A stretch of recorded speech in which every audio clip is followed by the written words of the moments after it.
Brexit negotiator David Frost has issued a stern response to Michel Barnier after the EU chief called on the UK to respect the bloc's position after crunch talks broke down a day early in Brussels.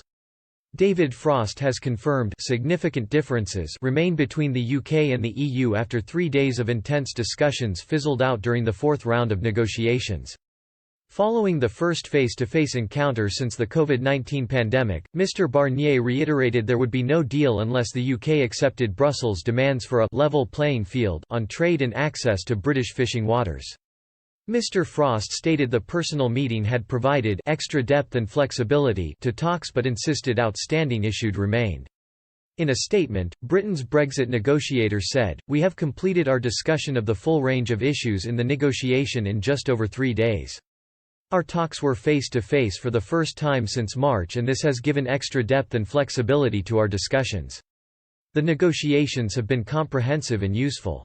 But they have also underlined the significant differences that still remain between us on a number of important issues."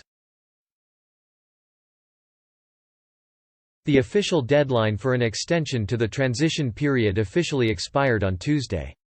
Despite the lack of progress, Mr. Frost has insisted the UK will still look to strike an agreement before the December 31 deadline. The next round of talks will take place in London next week. Mr. Frost added, "We remain committed to working hard to find an early understanding on the principles underlying an agreement out of the intensified talks process during July. Talks will continue next week in London as agreed in the revised terms of reference published on 12 June. Following the discussions, Mr. Barnier firmly pointed the blame towards the UK for the lack of progress. The French Europhile insisted the EU had engaged constructively and added officials needed to see an equivalent engagement from the UK side. He said, "Our goal was to get negotiations successfully and quickly on a trajectory to reach an agreement.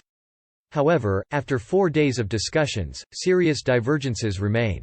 The EU head of task force added Brussels had listened carefully to British concerns, but insisted the EU would not shift on its red lines on a so-called level playing field and access to the UK's fishing territories.